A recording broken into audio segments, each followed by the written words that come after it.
Hello student, YouTube के हमारे इस चैनल में आप सभी लोगों का स्वागत। आज के इस वीडियो लेक्चर में हम कुछ न्यूमेरिकल करने वाले हैं, यानी कि हम कुछ कॉन्सेप्ट भी कंफर्म करेंगे कि हम एसी जो प्रत्यावर्ती धारा का जो चैप्टर है इसके सवाल को कैसे लगाएंगे, उसके कुछ कॉन्सेप्ट जो है बताएंगे, जिससे सवाल बहुत ही आसानी से लग जाएगा। कोई भी सवाल हो उसे लगाने में कोई प्रॉब्लम नहीं आएगी। तो चलिए शुरू करते हैं। पहले हम कुछ कॉन्सेप्ट बता देते हैं, ठीक। तो कॉन्सेप्ट ये है कि कुछ चीज़ें हम नोट में लिख देते हैं ताकि हम इसी का इस्तेमाल करेंगे सवाल लगाने में। देखिए, इसमें जो फेजर डायग्राम या कला चित्र जो आरेख होता था, उसमें जो करंट जो हम लोग करंट और इसमें प्रत्यावर्ती विभवांतर में जो आरेख खींचते थे, तो उसमें वो जो हम लोग खींचते थे उसके शिखर मान के बीच, है ना। तो जो हम इस डायरेक्शन में जो भी है, मान लीजिए करंट इस डायरेक्शन में ले रहे थे और वोल्टेज जैसे कि मान लीजिए एल परिपथ कुंडली है, सपोज करिए कि ये है। तो इसमें इधर जो हम लोग लेते थे, मान लीजिए ईएल है, तो हम इसमें ये ईएल का मतलब इसका ये शिखर मान होता था, या इसी को हम लोग ERMS कह सकते हैं।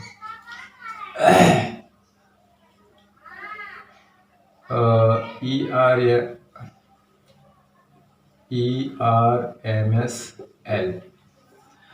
इधर भी जो है करंट की जो वैल्यू होती थी, वो करंट तो इसमें जाती थी, सारा हम लोग सीरीज में पढ़ेंगे तो सीरीज में करंट एक ही जाती थी। तो करंट यहाँ पे हम लोग शिखर वैल्यू रखेंगे। इसका जो रिजल्टेंट मान लीजिए अगर कोई आ रहा है, तो इनका जो ये तो पता है कि इसके बीच, उसी तरह से अगर यहाँ C जुड़ा होता था तो हम क्या करते थे, करंट आगे होती थी तो इसको I या I0 से दिखा सकते हैं, और इधर EC होता था, करंट से ये पीछे होता था, तो EC का मतलब E0C, मतलब शिखर वैल्यू, या इसी को ERMSL लिखते थे। LC आ जाएगा, जैसे कि मान लीजिए कि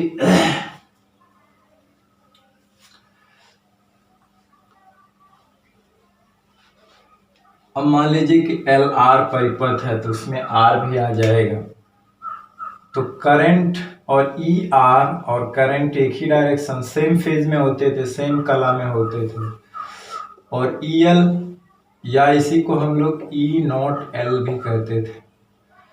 तो जो रिजल्टेंट होता था इन दोनों, एक इधर है एक इधर है, रिजल्टेंट जो होता था जिसको हम लोग E0 कहेंगे, ठीक, जिसमें हमने उसको E से दिखा दिया है, तो वो उसका मतलब है E0, यानी उसकी शिखर वैल्यू है। यानी कि जो कला चित्र होता है उसमें जो भी हम ग्राफ खींचेंगे करंट या प्रत्यावर्ती विभवांतर, याद रखना वो शिखर वैल्यू होगी, चाहे वो करंट हो चाहे विभवांतर हो, है ना। और जो वेव फॉर्म होता है, वेव फॉर्म में तो हम t के सापेक्ष लेते हैं, समय के सापेक्ष, तो उसमें इंस्टेंटेनियस वैल्यू लेते हैं। जैसे अब t के सापेक्ष, तो यहाँ पे EI पावर है और यहाँ पे t की समय है, तो हम इसका इंस्टेंटेनियस है, क्योंकि अब किसी क्षण ये बदलता हुआ ग्राफ है ना। ये शिखर वैल्यू बताता था E0 है या I0 है इधर, है ना, ये -E0 है, तो बीच में भी है, तो किसी भी टाइम पे हमें निकालना है, तो ये इंस्टेंटेनियस और टाइम के बीच। और वो जो ग्राफ है सीधा सीधा होता है, वो उनके शिखर मानों के बीच ग्राफ। तो जितने भी कला चित्र वाले जो ग्राफ हैं, उन धारा और विभवांतर के शिखर मानों के बीच है। किताबों में जैसे EL दिया है, तो इसका मतलब वो उसका शिखर वैल्यू है। EC दिया है, उसकी शिखर वैल्यू, ठीक है ना। उसी पे आधारित हम कुछ फार्मूले हैं लिखेंगे, जो कि हमें सवालों में इस्तेमाल करना है। तो शिखर वैल्यू होती है, ERMS वैल्यू हो सकती है, वो शिखर वैल्यू हो सकती है, इसलिए कि वो कांस्टेंट होती है। तो जो हमें फेजर डायग्राम है वो कांस्टेंट वैल्यू के बीच में है ना। जैसे हम नोट में लिखें कि ये जो रिजल्ट है वो ट्रू है। जैसे मान लीजिए E not Shikhar value R है, तो यहाँ पे I नॉट R होगा। E नॉट L है तो यहाँ पे I नॉट XL होगा। E नॉट C है तो यहाँ पे I नॉट XC होगा, ये ट्रू है। उसी तरह से ERMS में भी ये ट्रू होता है सूत्र। ERMS R है तो यहाँ करंट IRMS हो जाएगी और R। उसी तरह से ERMS अगर L है तो IMS करंट XL हो जाएगा। ERMS C है तो यहाँ पे IRMS इंटू XC हो जाएगा, ये भी ट्रू है। मतलब ये ऑलवेज ट्रू है और हमेशा लगेगा। और जैसे मान लीजिए कि अगर हम इंस्टेंटेनियस वैल्यू के बीच अगर हम देखें, जैसे ERT है, इसके टाइम डिपेंडेंट है, तो ये IT इंटू R ये तो लगभग सही हो जाएगा क्योंकि दोनों सेम फेज में होते हैं, साथ साथ चलते हैं। लेकिन ये वाला ट्रू नहीं है, ये ऑलवेज ट्रू नहीं है का मतलब है ही नहीं ट्रू।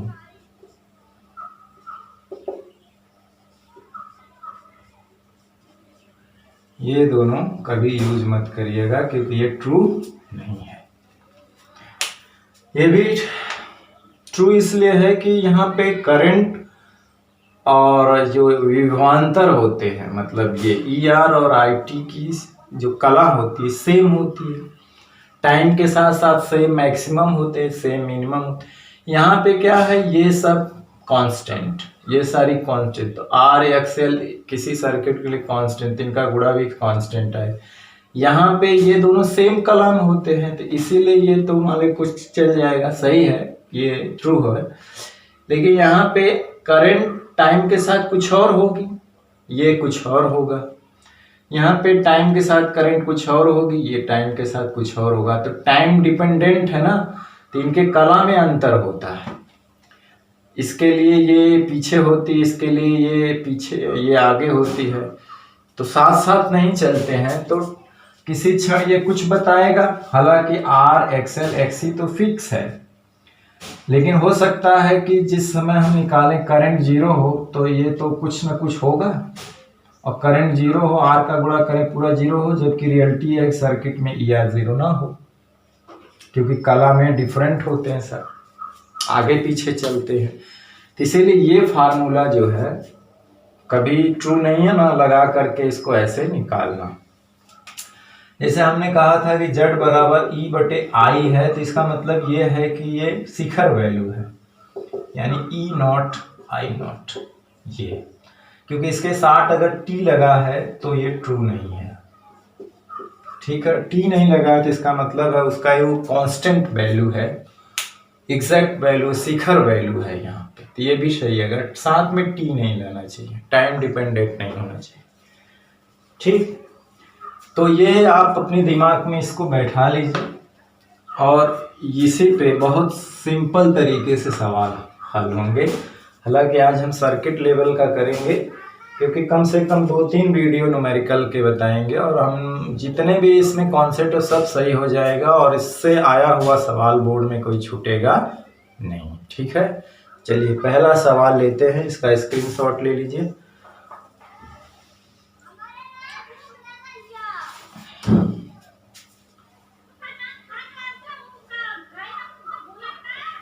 चलिए,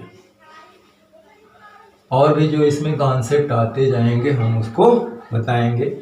और एक चीज क्लियर कि हमने LCR और RC और LCR तीनों सर्किट के बारे में बता दिया है। कलांतर क्या होता है, शक्ति क्षय क्या होता है, शक्ति गुणांक क्या होता है, उनके समीकरण, सारी बातें हो चुकी, और जो बची हैं वो इस न्यूमेरिकल में क्लियर हो जाएंगी। ठीक है, जैसे पहला सवाल है हमारा,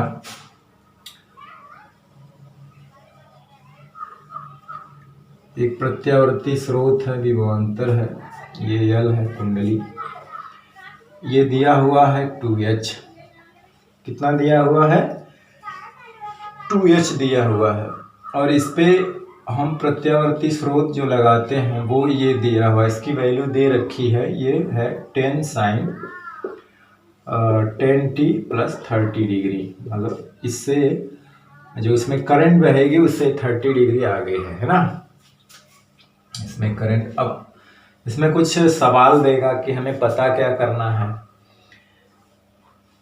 तो हमें जो है कि धारा का समीकरण ज्ञात करना है ना। तो पहला जैसे कि धारा का समीकरण ज्ञात कीजिए, धारा का समीकरण ज्ञात कीजिए। दूसरा है, मतलब जैसे ये दिया हुआ है ना इंस्टेंटेनियस वैल्यू, इसके लिए निकालना, IT इसी को कहते हैं। ये टाइम डिपेंडेंट हो, इसी 2 लगा देंगे, टाइम डिपेंडेंट है।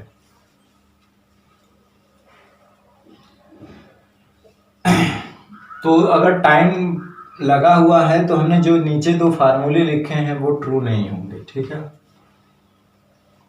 हमने मान लीजिए पीछे के में जो Z बराबर E/I लिखा ना, तो यहाँ पे नेट, और ये नेट करंट है, इसका मतलब ये होता है I0 E0 है ना, ये शिखर वैल्यू है, ठीक है। तब एग्जैक्ट वैल्यू Z की आएगी।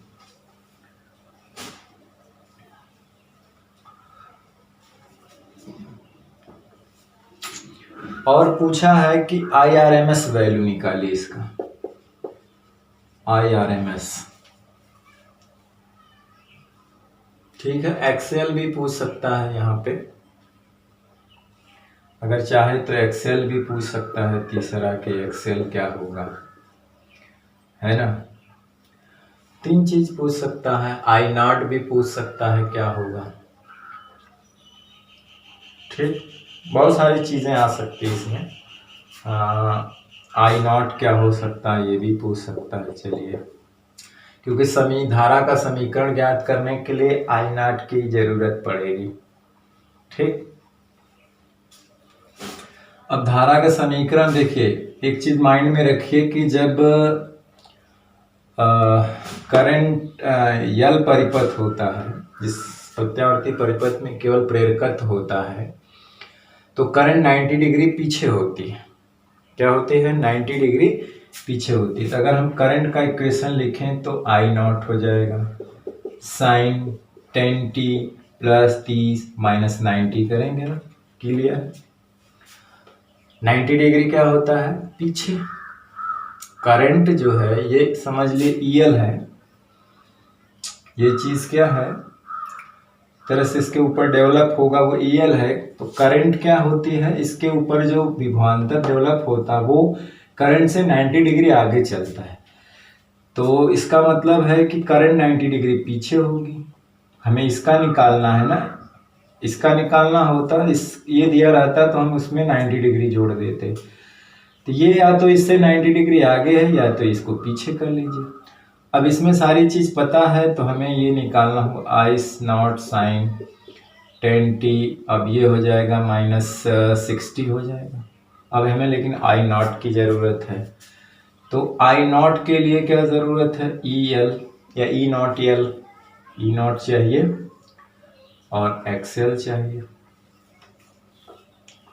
चलिए एक्सेल तो यहीं से निकल जाएगा। तो E0 कितना है, E0L इसको कह सकते हैं, है ना। तो ये 10 है, एक्सेल का होता ω/L, ओमेगा की वैल्यू ω/T यहाँ होती है, यहाँ पे 10 है, और L की वैल्यू वहाँ 20, मतलब यहाँ 20 मतलब हाफ, मतलब 0.5। तो I0 की वैल्यू हो गई 0.5। अब यहाँ पे इसको लिख सकते हैं 0.5, तो इसका इक्वेशन हो गया sin 10t - 60, ठीक। ये पहला हो गया। तो हमें I0 भी मिल गया, ω/L भी मिल गया, 20 होता है। XL बराबर ω/L होता है 10 × ये 20, और I0 की वैल्यू 0.5। और समीकरण भी निकल गया। IRMS चाहिए, तो जानते हैं कि IRMS जो होता है वो E0 √2। जो नेट विभवांतर होता है यही है शिखर, एक यही तो है, एक ही सर्किट है, यही तो है, इसकी शिखर वैल्यू यही है। E0L भी इसको आगे लगा सकते हैं। तो ये कितना है 10 और √ क्या हो जाएगा 2।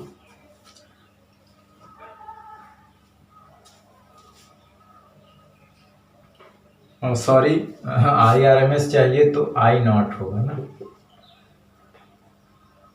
तो I0 की वैल्यू जो होती है 0.5। तो ये आंसर हो जाएगा। ठीक, तो इसका स्क्रीनशॉट ले लीजिए। अब चलते हैं दूसरे सवाल की तरफ। भी सिंपल सिंपल सवाल है, अभी आगे और आएगा।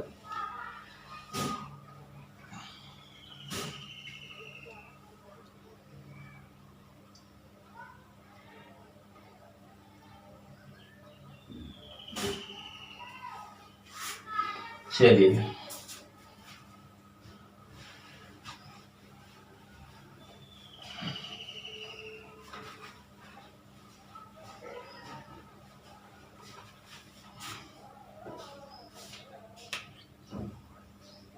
दूसरा सवाल है।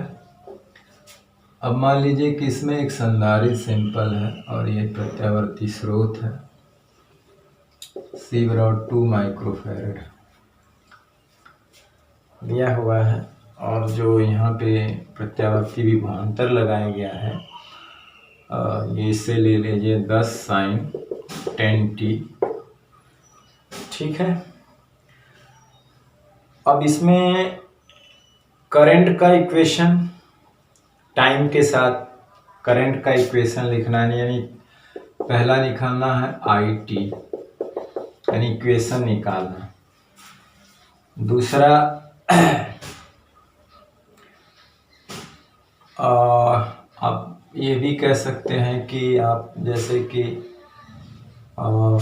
फुल साइकिल के लिए इसकी एवरेज वैल्यू निकालिए और हाफ साइकिल के लिए निकालिए I एवरेज क्या होता है आप जानते हैं। ठीक, और IRMS यहाँ पर भी अगर पूछा जाए तो निकाल सकते हैं।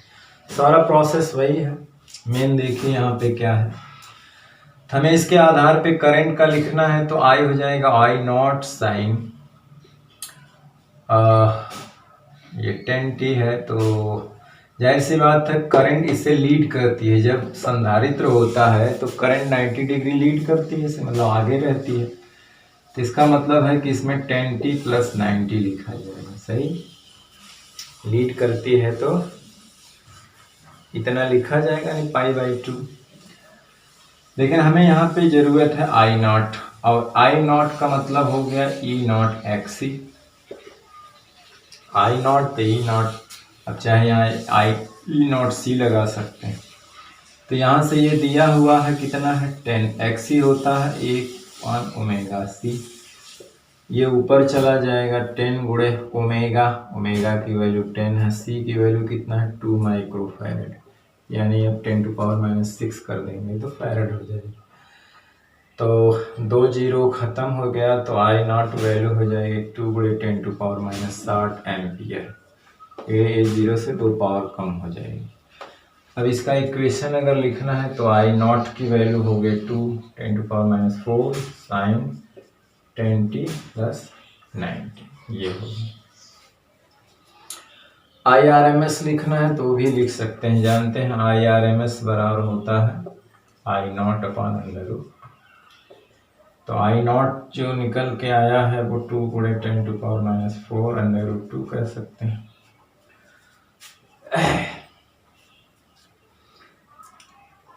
हाँ, एक चीज है कि फुल साइकिल के लिए I एवरेज क्या होता है, वो 0 होता है। यहीं भी ठीक है, क्या होता है 0 होता है। और जानते हैं कि हाफ साइकिल के लिए अभी ने निकाला था 2I0/π होता है ना। हाफ साइकिल के लिए I एवरेज निकालना है हाफ के लिए, तो 2 इसकी वैल्यू आई नॉट की वैल्यू क्या है 2/10⁻⁻4 और पाई, ये आंसर हो जाएगा। ठीक,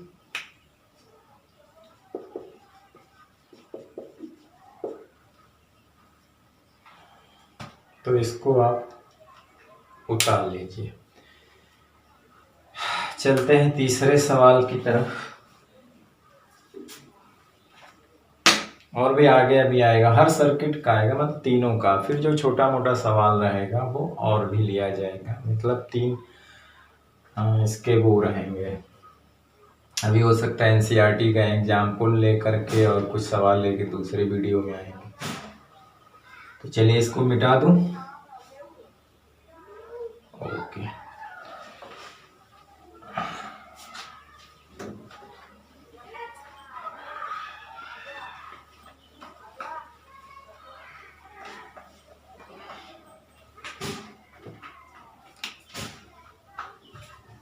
तीसरा सवाल। अब इसमें क्या है कि कभी कभी इसका उल्टा भी हो सकता है कि करंट का इक्वेशन दिया हो, जैसे ई हो, ये पूछ रहा हो, करंट का दिया है, करंट का क्या दे दिया है कि 5 साइन दे दिया है, 50t है और प्लस 30 है, और यहाँ पे c की वैल्यू 5 माइक्रोफैरड।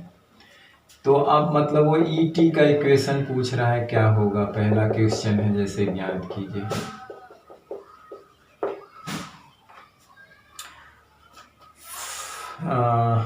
मतलब एक ही है तो आप इसी को लाना है। तो जाहिर सी बात है कि हम इसको जब लिखेंगे तो लिखेंगे ई नॉट साइन और 50t प्लस 30 है। अब ये चेक करिए कि करंट हमेशा इससे लीड करती है 90 डिग्री, तो इसका मतलब है कि ये 90 डिग्री पीछे होगा। या तो आप करंट में 90 डिग्री लीड कराइए, तो हमें करंट का तो ऑलरेडी दिया, इसको निकालना है, तो करंट इससे 90 आगे होगी, या ये कह लीजिए कि ये करंट से 90 डिग्री पीछे होगा, तो यहाँ 90 डिग्री पीछे दिखा दो, तो हो जाएगा E naught sine 50t minus 60 degree. तो ये ठीक है, लेकिन अभी हमें ई नॉट चाहिए। तो ई नॉट के लिए आई नॉट और क्या है यहाँ पे, वो है, पीछे भी लिखा था हमने।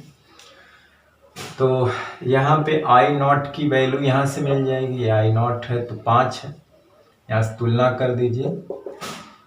यहाँ आई नॉट हो जाएगा साइन ओमेगा टी प्लस 5 है, तो एक्स बराबर होता है 1/ओमेगा c, तो 5/ओमेगा की वैल्यू यहाँ से देख ली 50 है, और सी की वैल्यू यहाँ 5 माइक्रोफैरड है, फैरड हो जाएगी। तो ई नॉट यहाँ से हो जाएगा 5 से 5 कट गया, ऊपर हो जाएगा 10⁻⁶/50, एक जीरो गया, 10⁻⁵/5, या इसको लिख सकते हैं आप 10×10⁴, 5 दूनी 10, यानी ई नॉट की वैल्यू 2×10⁴ वोल्ट। बस इसको जगह यहाँ पे रख दीजिए। तो यहाँ पे अब रखने का मतलब हो जाएगा ई नॉट की वैल्यू 10⁴ साइन 50t माइनस 60, ये इसका हल हो गया।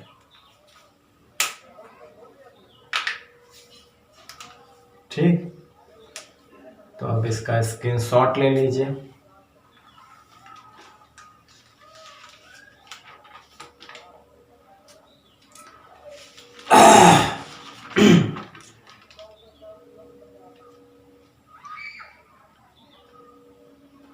चलिए तीसरा चौथे सवाल की तरफ। अब हम वो सवाल बताएंगे जिसमें एल और आर दोनों हो तो क्या होगा। ठीक, इसका स्क्रीनशॉट ले लीजिए। वो सवाल है जिसमें क्या है, दोनों हो। अभी तब तक सिंगल सिंगल लिया गया था, अब वो सवाल आएंगे जिसमें L R, R C, L C R तीनों होगा। ठीक, तो इसको स्क्रीनशॉट लीजिए। ओके,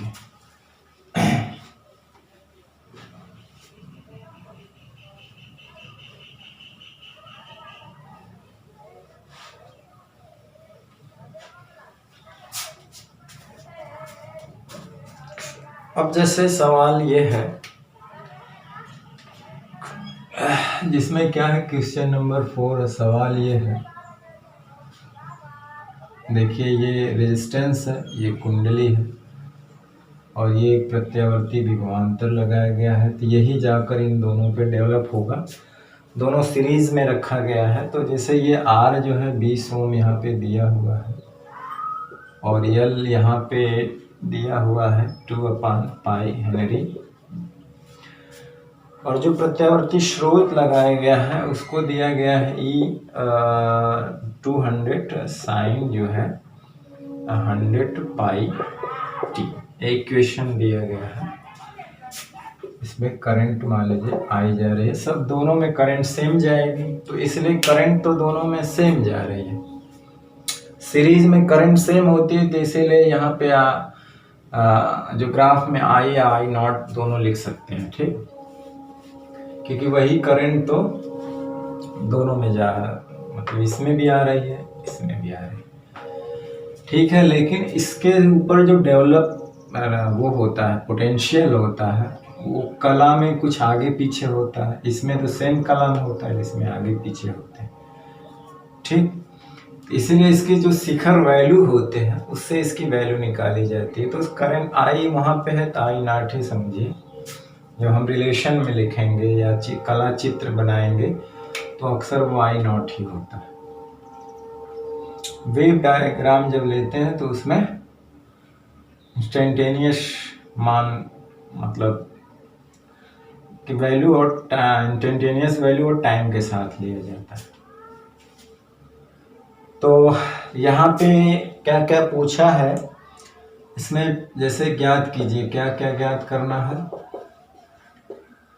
जैसे कि पहला ज्ञात करना है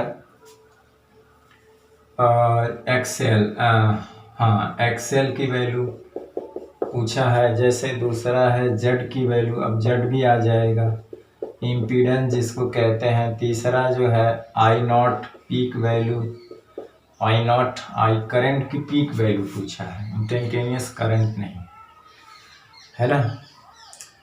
और करंट का समीकरण टाइम के साथ, मतलब जैसे ये टाइम के साथ यहाँ ईटी होता है, ये इंस्टेंटेनियस वैल्यू है तो उसका इंस्टेंटेनियस वैल्यू टाइम के साथ समीकरण वर्सेस टाइम निकालना है। तो इतनी चीज़ें हैं, ठीक। तो चलिए अब पहला है कि हमारा जो है एक्सेल कैसे मिलेगा, तो जानते हैं पहला यहाँ से एक्सेल याद करिए, ओमेगा एल होता तो ओमेगा की वैल्यू यहीं से मिल जाएगी, क्या है 100 पाई टी, और एल की वैल्यू यहाँ से मिल जाएगी, क्या है 2 पाई, पाई कट गया यानी 200 ओम, सिंपल। अब हमें चाहिए दूसरा वाला जेड, जेड की वैल्यू आप याद करिए, पीछे जेड निकालने के लिए क्या होता था, आर स्क्वायर एक्सेल का होल स्क्वायर, सूत्र आप याद रखिए, ठीक। तो आर कहाँ पे दिया है, 20 ओम दिया है स्क्वायर, और ये क्या दिया है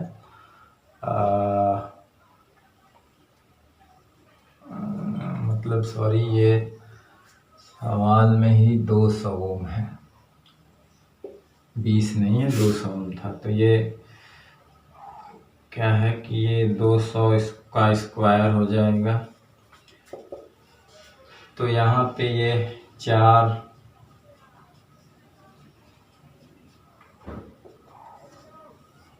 सब 8 हो जाएगा। अब इसका जो है हम लोग वो लेंगे तो आ जाएगा 200 कड़ी में 2 ओम, ठीक।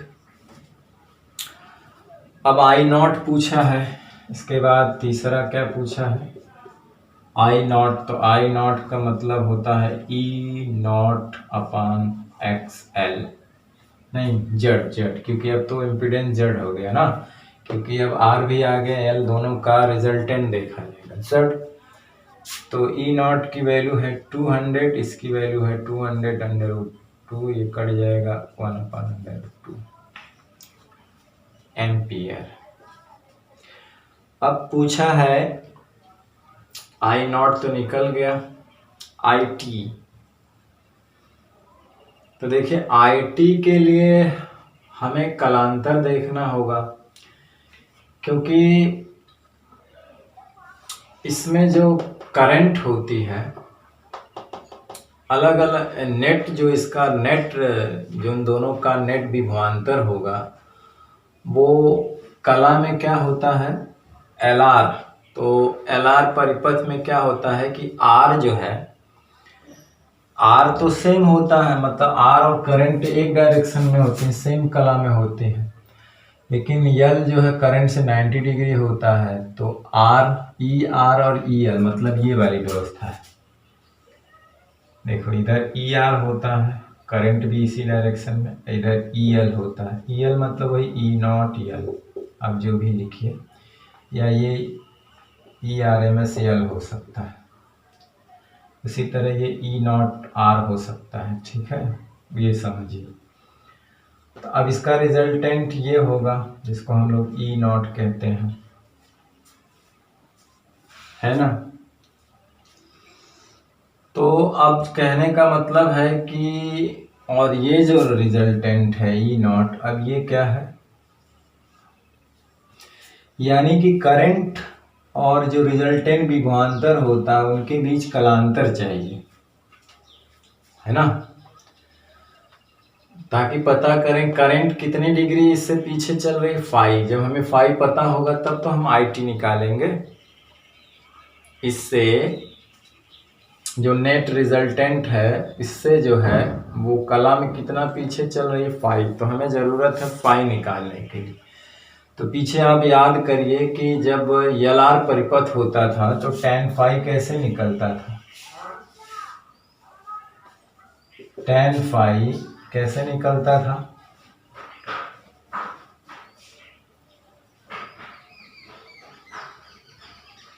एक्सेल अपान आर से,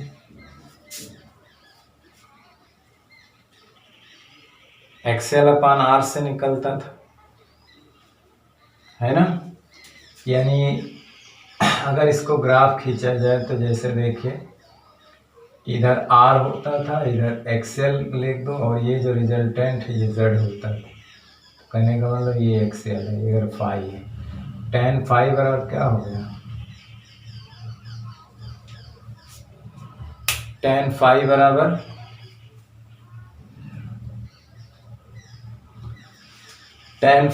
होता है लंब बटे आधार, आधार को ये बता रहा है ना, तो वही लंब एक्सेल बटे आर। ठीक, तो कहने का मतलब ये है कि ये फार्मूला हमने देखा था कि tan फाई क्या होता है। तो यहाँ से देखिए एक्सेल की वैल्यू आई है, कितनी आई, 200 ओम। आर की वैल्यू कितनी है, 200 ओम है, कट गया 1। tan फाई का मतलब 1, मतलब फाई का मतलब 45। tan 45 का मान 1 होता है। यानी कि करंट और जो नेट विभवांतर है उसके बीच, देखिए ये इन दोनों का जो रिजल्टेंट है यही तो इन दोनों पे गया है। जैसे कि अगर इसके सिरों पर एक आएगा ई आर और इसके सिरों पर आएगा ई एल, अगर करंट से इसके बीच पूछे, करंट से इसके बीच पूछे तो कुछ और आएगा, लेकिन जो नेट जो विभवांतर उससे इसको पूछ रहा है, तो करंट जो है इससे कितनी डिग्री पीछे, 45। अब इसका लिखना है तो ऐसे लिखेंगे, आई नॉट साइन, यहाँ पे कितना 100 पाई टी, और कितनी पीछे चल रही है इससे, 45 डिग्री। कितना पीछे, 45 डिग्री, है ना।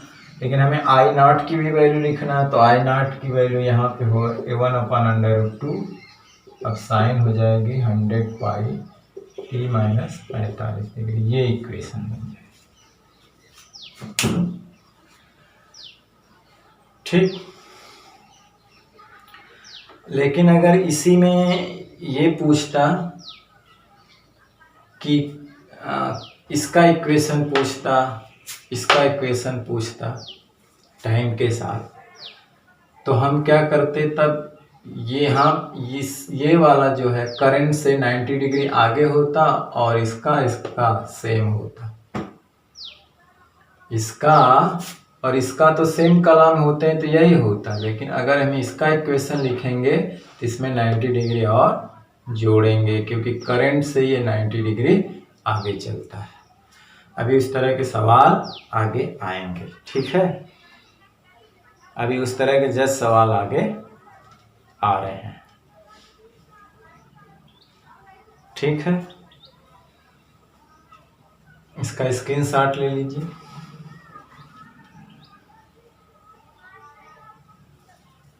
चलिए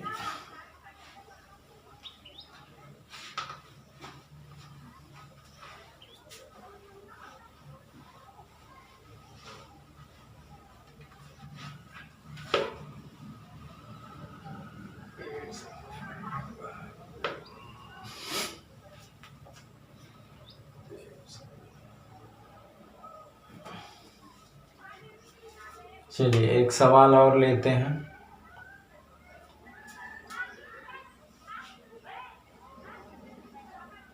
जो भी हो, पचवा जो भी हो, ये कुंडली है,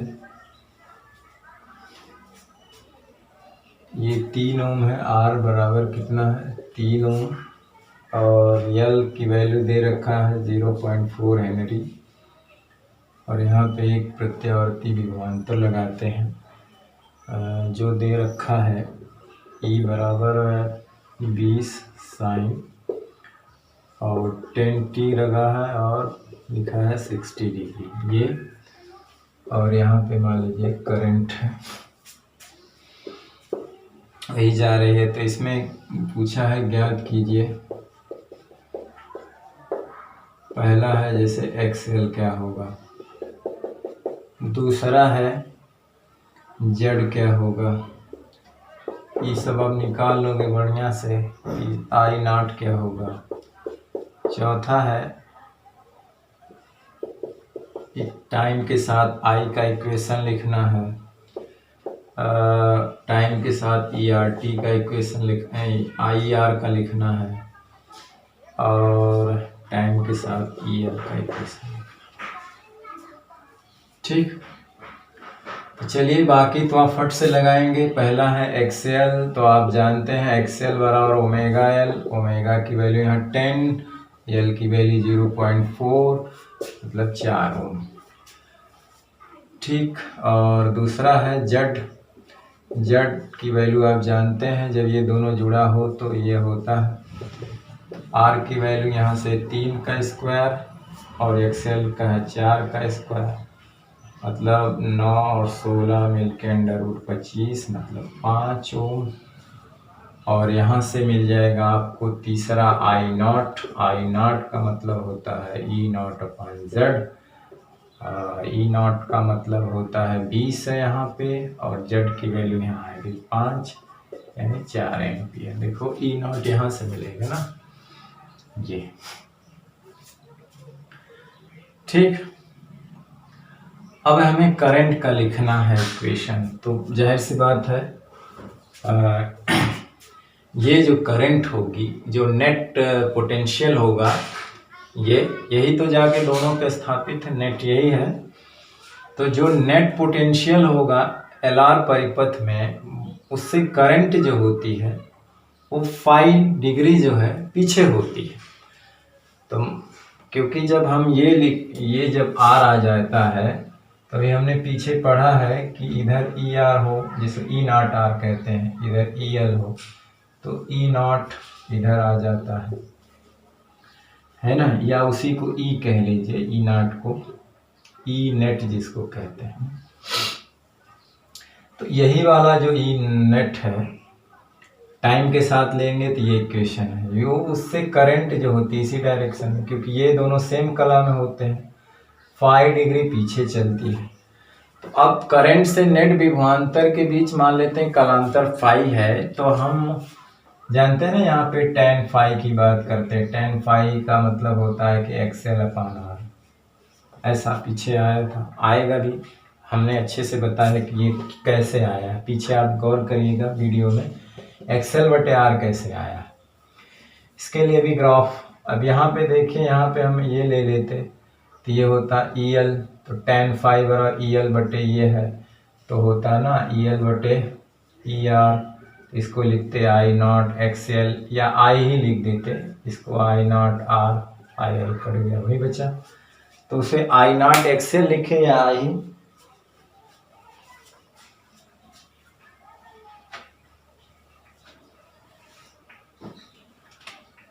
तो देखिए यहाँ पे एक्सएल की वैल्यू कितनी आई है, एक्सएल की वैल्यू 4 ओम आई है, आर की वैल्यू कितना है 3 है, तो tan फाई 4/3 आ गया। तो इसका मतलब अब हमें फाई निकालना है तो तुरंत समकोण त्रिभुज में निकाल लीजिए। अब tan बराबर होता है लंब बटे आधार। अब इसको अगर हम फाई मानते हैं तो ये 5 होगा। जैसे से बड़ी भुजा के सामने का एंगल 53 होता है और छोटी भुजा के 37, ऐसा पीछे पढ़ चुके हो। तो इसका मतलब यहाँ से देखा जाए तो फाई बराबर कितना एंगल आया 53, फाई बराबर कितना आया 53 डिग्री आया, ठीक है ना। यहाँ से फाई बराबर कितना आया 53 डिग्री, ऐसा जानते हैं, हमने बताया छोटी भुजा अगर सामने, अगर ये 3 4 5 हो, ट्रिक हो, अगर पाइथागोरियन ट्रिक हो तो 3 के सामने 37 होता है, 4 के सामने वाला एंगल 53 डिग्री होता है। तो अब हमें जो फाई वैल्यू मिल गया, तो कहने का मतलब यहाँ पे देख सकते हैं कि जो करंट होती है वो नेट पोटेंशियल डिफरेंस से जो है विभवांतर से, प्रत्यावर्ती विभवांतर से फाई कालांतर पीछे होती।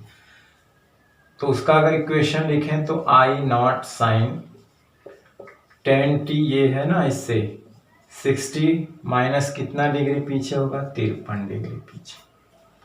और आई नॉट की वैल्यू अभी हमने निकाला, यहाँ पे 4 है तो यहाँ लिख देंगे 4 साइन tan t। अब यहाँ पे कितना हो जाएगा +7 डिग्री, ये इक्वेशन हो जाएगा इसका।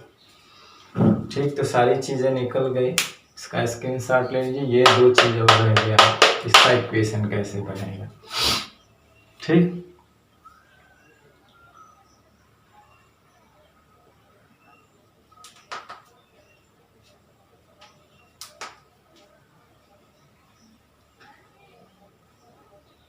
चलिए तो इसका देख लीजिए।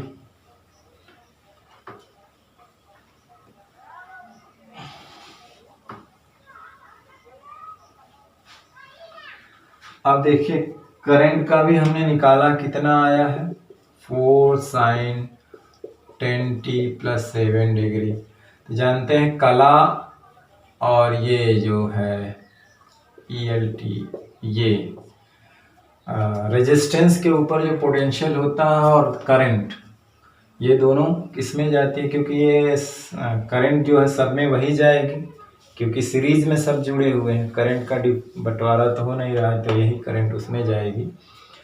हालांकि वो जो रिलेशन हम लोग निकालते हैं वहाँ पे करंट की आई नॉट वैल्यू, क्योंकि ये टाइम के साथ चेंज होती है, तो हमें अगर कोई फिक्स वैल्यू निकालते हैं तो इनके शिखर वैल्यू का आपस में गुणा करते हैं, ठीक है ना। जैसे हमें आई नॉट चाहिए तो यहाँ ई नॉट एक्सएल या जेड या एक्सी कुछ भी हो। अब देखिए ये करंट है तो इसके साथ होती है, मतलब अभी हमने पढ़ा था कि जब केवल रेजिस्टेंस होता है तो करंट और इसके सेम समीकरण आए थे, इसका मतलब दोनों में कलांतर 0 था, इनका मतलब सेम कला में होंगे, तो जो इसका होगा वही इसका भी होगा। तो यहाँ पे अगर हम ई आर का लिखेंगे तो ई नॉट आर हो जाएगा और साइन tan t +7 डिग्री होगा। और रही बात ये निकालने के लिए ई नॉट आर होगा, तो यहाँ पे आई नॉट आर आएगा, ठीक।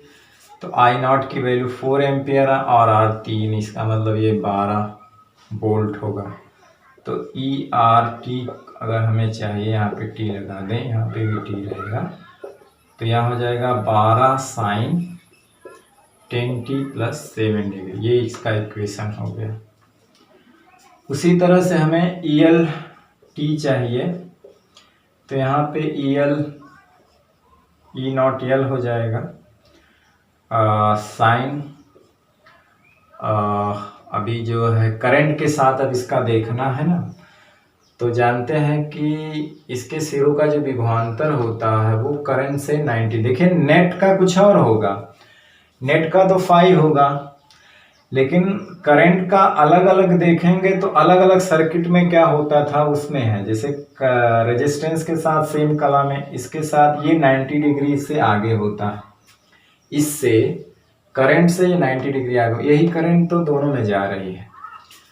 तो 10t करंट का ये 7 डिग्री है और ये इससे 90 डिग्री आगे है, तो यहाँ पे आप 90 और जोड़ सकते हैं। ठीक है, तो ये हो जाएगा ELT साइन 10t 97 डिग्री। ठीक भाई, करंट से L वाला जो है 90 डिग्री आगे होता है, अगर C होता तो यही 90 डिग्री पीछे होता, लेकिन हमें ये चाहिए L, तो यहाँ I0 XL लिख देंगे।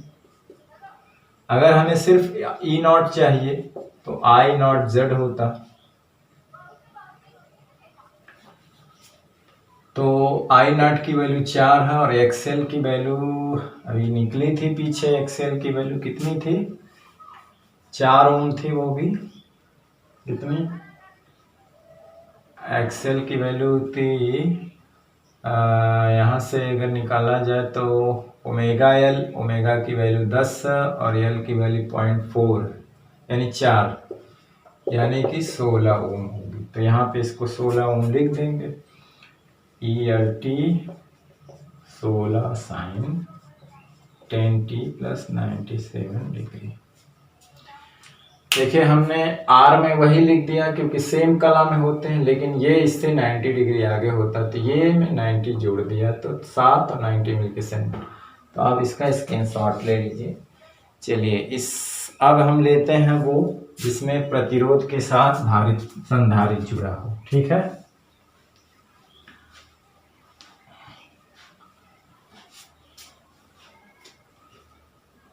चलिए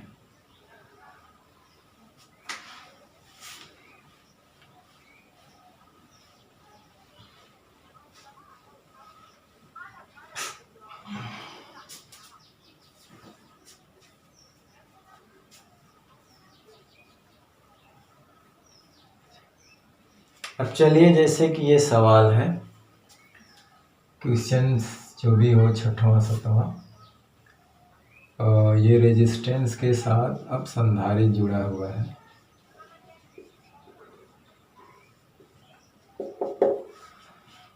इसमें जो है रेजिस्टेंस फिर वही से मान लीजिए ये 3 ओम है और धारिता इसकी जो है 25 माइक्रोफैरड है, C 25 माइक्रोफैरड है। और इक्वेशन जो विभवांतर लगाया गया है वो है 100 साइन 10⁴t प्लस 30 डिग्री, ये है। ठीक, अब पूछा क्या क्या है वो देख लीजिए, यहाँ पे ज्ञात कीजिए।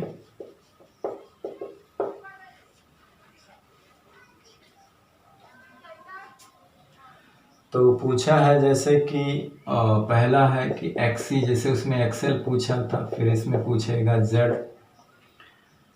फिर तीसरा है I0।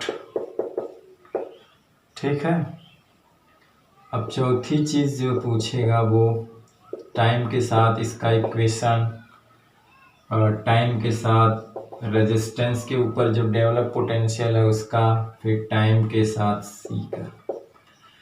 ठीक, तो बिल्कुल सही है पहला, इसमें बहुत आराम से लगेगा। ये होता 1/ओमेगा C, यहाँ से देखिए ओमेगा की वैल्यू 10⁴ और C की वैल्यू 25 माइक्रोफैरड है, तो ये फैरड में बदल जाएगा। ठीक, तो यहाँ से ये 10⁶ ऊपर चल जाएगा, 10⁴ 25 ये कट जाएगा। वैल्यू थोड़ा आसान ली गई है ताकि कट पिट जाए। ये 100 हो जाएगा, ये 25 चौका 104 ओम। Z याद रख करिए कि हमने क्या फार्मूला निकाला था Z का, ये XC² हो जाएगा यहाँ पे। तो R की वैल्यू कितनी है, 3 का स्क्वायर, इसकी वैल्यू 4 का स्क्वायर,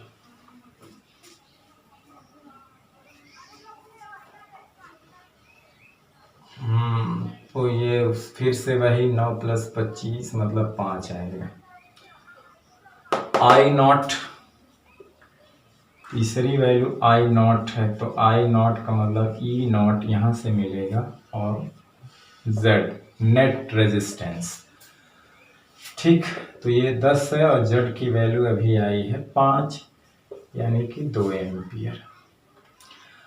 अब टाइम के साथ इसका इक्वेशन देखना है 4 में, तो IT को अगर लिखना है तो I0 हो जाएगी, सॉरी यहाँ नीचे चले, IT है तो यहाँ I0 हो जाएगा साइन इसके हिसाब से 10⁻⁴ + 30।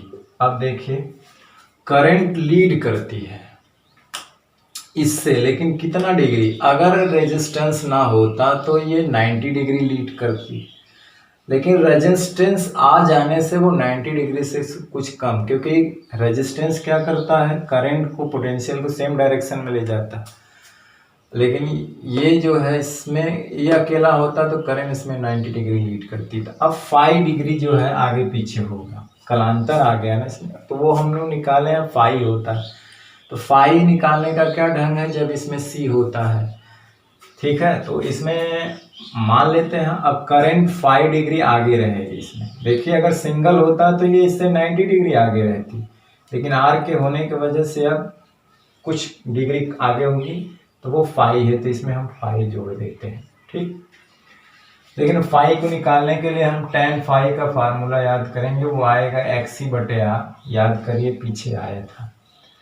तो XC की वैल्यू हमने निकाला था, कितना आया 4, और R की वैल्यू हमने देखे हैं 3, फिर से आ गया 4/3। तो इसके लिए ये देखिए ये 5 है तो tan बराबर होता है लंब/आधार, लंब 4 है या आधार, फिर से 53 डिग्री आएगा। तो अब इसमें क्या करिएगा, वही 53 जोड़ देंगे, तो 53 30 कितना हो जाएगा, तो इसका जो इक्वेशन बनेगा I0 की वैल्यू अभी आई है 2 साइन 10⁻⁴ + 30 + 53, 30 और 53 मिलके कितना हो जाएगा 83, ये आंसर है। अभी इन दोनों का लिखना है, चलिए इसका स्क्रीनशॉट लीजिए।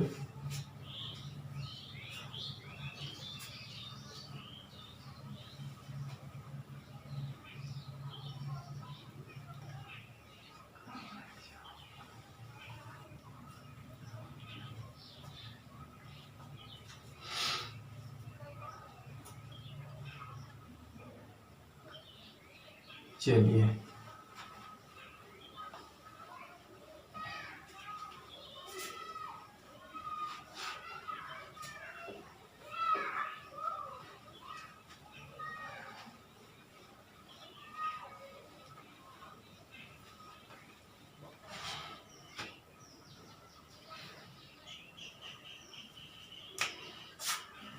अब हमें ERT की चाहिए, तो E0R साइन 10⁻⁴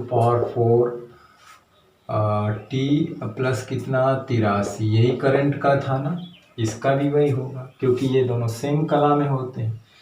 रेजिस्टेंस के ऊपर जो भी पोटेंशियल डेवलप होता है, करंट और वो दोनों सेम कला में होते हैं, आप लोगों ने पढ़ा था पीछे। अगर हम अलग अलग देखें, नेट पोटेंशियल से करंट अब भी आगे चलेगी, यल होता तो पीछे चल रही थी, लेकिन C है तो आगे चलेगा, R अगर है तो। लेकिन हमें ज़रूरत है ये निकालने की, तो इसके लिए I0 के साथ R हो जाएगा, तो I0 की वैल्यू 2 एम्पियर आई थी और R की वैल्यू 3 यानी 6 वो, तो इसका निकलेगा 6 साइन 10⁻⁴ T + 83, ये हो जाएगा। अब हमें C का निकालना है T के साथ, तो E0C साइन 10⁻⁴ T अब देखिए ये 90 डिग्री होता है। पर्सनली की बात करें, वहां तो नेट की बात थी जब आर को काउंट कर रहे थे, लेकिन हम पर्सनल सी के ऊपर केवल जो डेवलप होगा ये 90 डिग्री पीछे होगा करंट वाले से, क्योंकि करंट इससे 90 डिग्री आगे चलेगी। सी के ऊपर जो पोटेंशियल डेवलप होगा उससे करंट 90 डिग्री आगे चलेगी या ये 90 डिग्री पीछे चलेगा। तो या तो करंट में 90 जोड़ दीजिए या तो इसमें से 90 घटा दीजिए। करंट का अगर हमें पता हो तो उसमें इसमें से 90 घटा दीजिए या तो 90। तो करंट का यही है, ये T प्लस 83 है और 90 ये पीछे चलेगा। तो EC T जो है E0C अभी निकाला जाएगा 40। अब ये हो जाएगा कितना है, -7 डिग्री हो जाएगा। लेकिन हमें E0C चाहिए तो हो जाएगा I0, लेकिन यहाँ पे लिखेंगे XC। I0 2 है और XC की वैल्यू कितनी थी,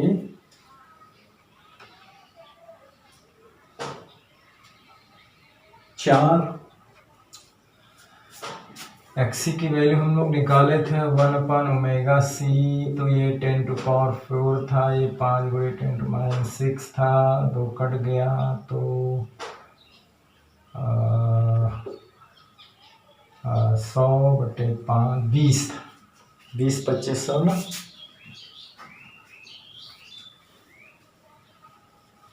तो यहाँ पे 20 लिख देंगे, हो जाएगा 40 वोल्ट। अब यहाँ पे रख देंगे,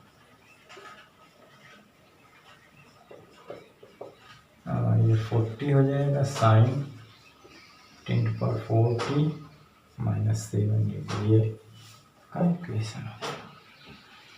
ठीक, तो आप इसका जल्दी से स्क्रीनशॉट ले लीजिए। अब हम लोग ऐसे सवाल चलेंगे जिसमें LCR तीनों हो। LCR क्या है, तीनों। ठीक, चलिए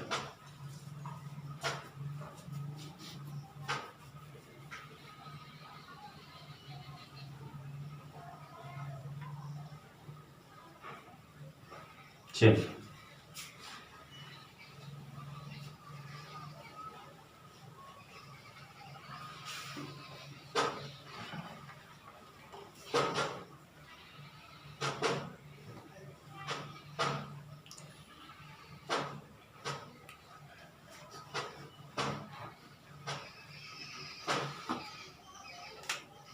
अब जैसे सवाल जो भी 7वां 8वां हो,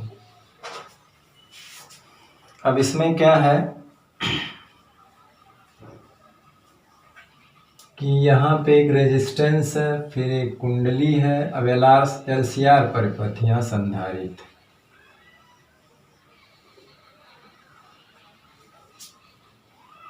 ठीक,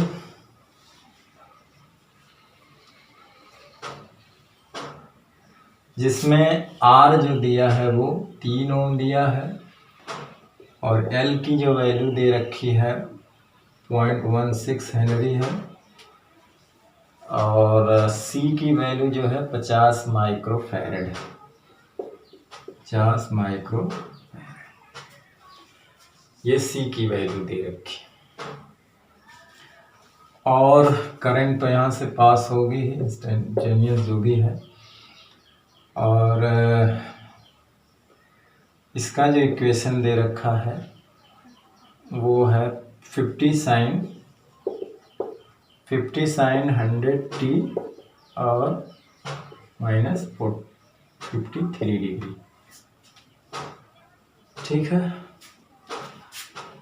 अब यहाँ पे ज्ञात कीजिए क्या क्या है। पहला तो है कि एक्सियल निकालना है, दूसरा है कि XC निकालना है, तीसरा है कि Z निकालना है, चौथा है फाई कैलकुलेट करना है। जबकि उसमें भी, इसके पहले वाले सवालों में भी फाई दे देना चाहिए, फाई। तो आप जान रहे हैं फाई कैसे कैलकुलेट करना है। इसके बाद जो है 5वां सवाल, चौथा ये है, 5वां है peak value of net potential difference की। छठवीं चीज़ निकालना आपको क्या है, ई टाइम के साथ, ईटी नहीं आईटी निकालना है, क्योंकि यहाँ पे तो ये दिया है ना, ये निकालना है टाइम के साथ क्या है, इसके इक्वेशन को निकालना है आईटी, क्योंकि ये तो दिया, कभी कभी ये दिया रहेगा ये मालूम करना रहेगा, कभी कभी ये दिया है ये मालूम करना है, तो उल्टा भी हो सकता है। ठीक है, और इसमें जो है इसके बाद ये मालूम करना है कि टाइम के साथ इसका इक्वेशन, टाइम के साथ इसका इक्वेशन, टाइम के साथ इसका इक्वेशन।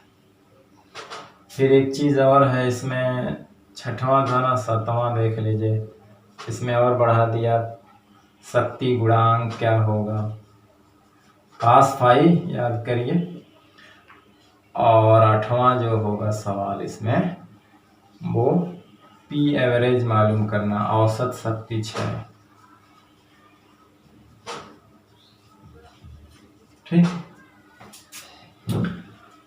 इतनी चीजें मालूम करना। हालांकि सवाल जो बोर्ड में आएगा वो इतना नहीं मालूम करना रहेगा, कुछ मालूम करना है। हालांकि अभी सवाल के कम से कम 2 वीडियो और बनेंगे। ठीक है, कुछ एनसीईआरटी के एग्जाम्पल रहेंगे, कुछ इधर उधर के सवाल बोर्ड में अब तक पूछे गए सवाल।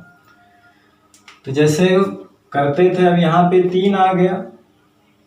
ठीक है, हमने सर्किट पढ़ाया है, पीछे गौर करिए, पीछे रिकॉल करिए, रिमाइंड करिए सवाल सूत्र को। ठीक है, पहला हमको पता करना है एक्सएल, तो एक्सएल बराबर तो होता है ओमेगा एल, तो पता है ओमेगा यहाँ से 100 है, क्योंकि ओमेगा टी है, तो का इक्वेशन से तुलना करेंगे और एल की वैल्यू यहाँ पे तो ये 16 ओम हो जाएगा। ठीक, पहला तो फट से निकल गया। उसी तरह से एक्सी भी निकल जाएगा, 1/ओमेगा सी है, ओमेगा 100 है और सी की वैल्यू है 50 × 10⁻⁶ फैरड।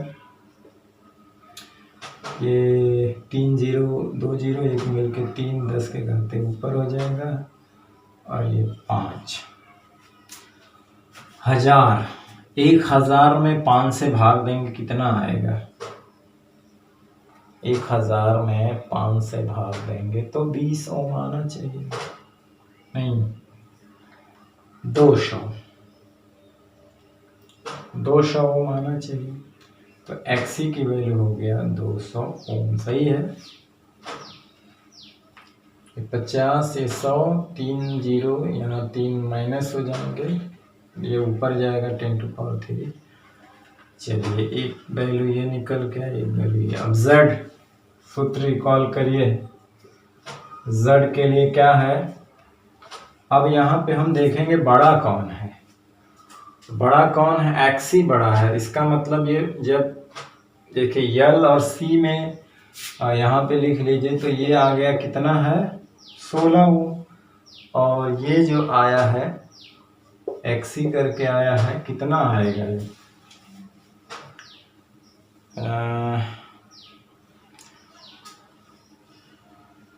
ये सॉरी 50 माइक्रोफैरड था, तो कितना आएगा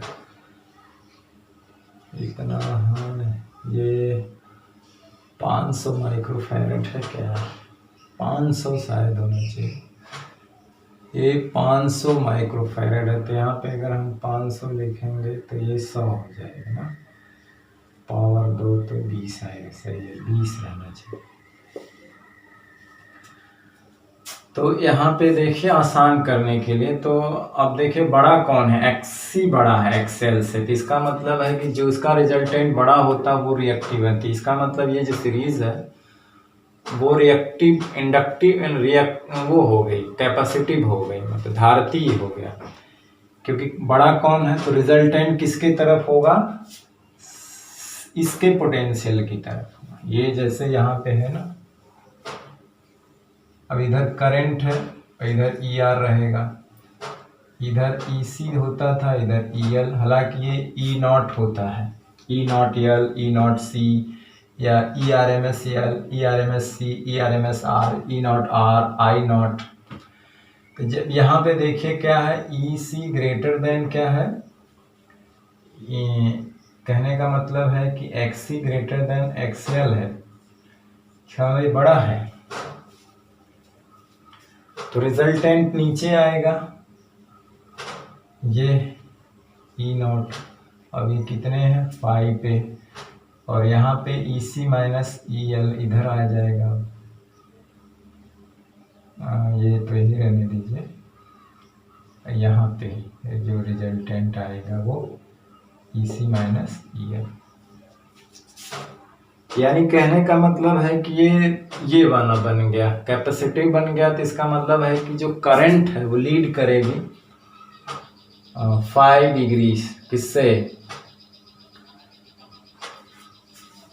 आगे रहेगी किससे, जो नेट पोटेंशियल से 5 डिग्री ऊपर है ना, तो मतलब आगे करेगी, लीड करेगी। और ये जेड निकालने के लिए क्या है, यहाँ पे आर स्क्वायर होता था, जो बड़ा कौन है यहाँ पे, एक्सी और एक्ल का होल स्क्वायर, याद करिए पीछे। तो जाहिर सी बात है आर यहाँ 3 का स्क्वायर है, और यहाँ एक्सी कितना है, 20 है, और ये 16 का होल स्क्वायर। तो कितना मतलब 3 का स्क्वायर 4 का मतलब 5 आएगा। जेड कितना हुआ, 5। जेड कितना आया, 5 ओम। ठीक है, ये तीनों निकल गए। अब फाई, यहाँ से फाई निकालना है, तो जाहिर सी बात है ये चीज़ यहाँ चिपका देंगे, तो पीछे कॉल करिए, ये फार्मूला आएगा, एक्सी बड़ा है, एक्सएल छोटा और आर। तो ये 20 माइनस 16/r 3 है, तो ये 4/3, तो tan फाई 4/3। इसका मतलब है कि फाई का जो एंगल होगा वो 53 डिग्री होगा। पीछे देख लीजिएगा कैसे हमने निकाला,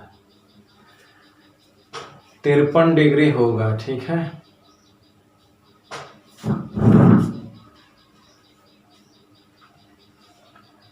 कितना डिग्री आएगा, 53 डिग्री।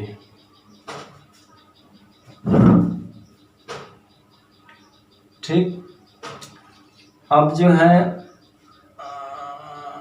क्यों आएगा, आप जानते हैं क्यों आएगा, पीछे ऐसे सवाल लगा। अब हमको चाहिए E naught, I naught. E naught की जगह तो ज्यादा जरूरी था, ई नॉट तो पता है 50, या आई नॉट होना चाहिए था, सॉरी, यह तो हमें मालूम है 50 है।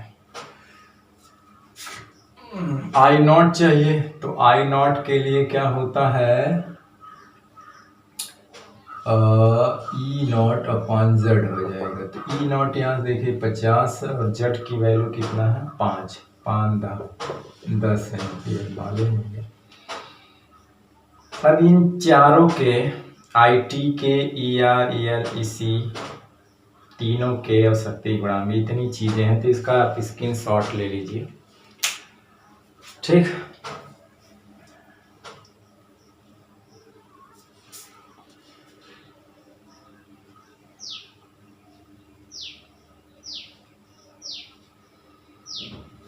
चलिए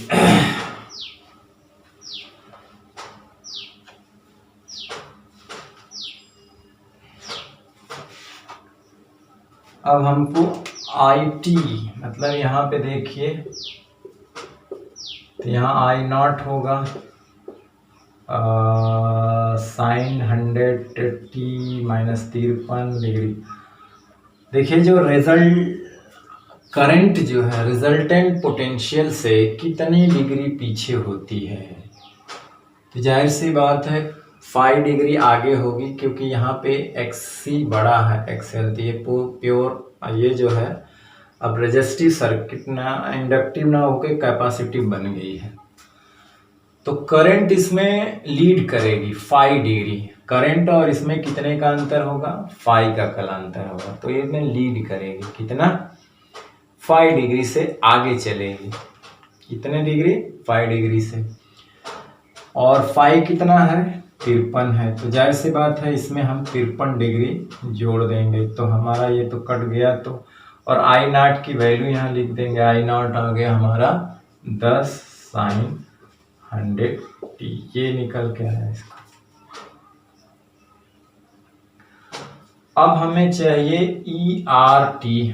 तो ई आर टी और करंट सेम कला में होते हैं, तो इसके लिए भी यही हो जाएगा। और यहाँ पे E R E naught R sine, कलांतर होता नहीं, इसमें जीरो होता है। अब ई नॉट आर की वैल्यू यहाँ पे लिखना होगा।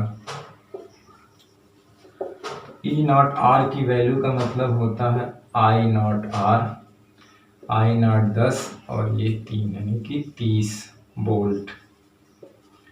तो इसलिए ई आर टी का इक्वेशन अगर हमको लिखना है तो ये 30 हो जाएगा साइन 100t।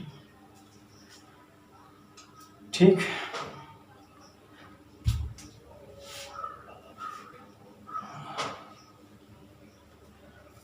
अब उसी तरह से हमको इसका लिखना है ई एल का। ई एल टी का मतलब होगा ई नॉट एल साइन।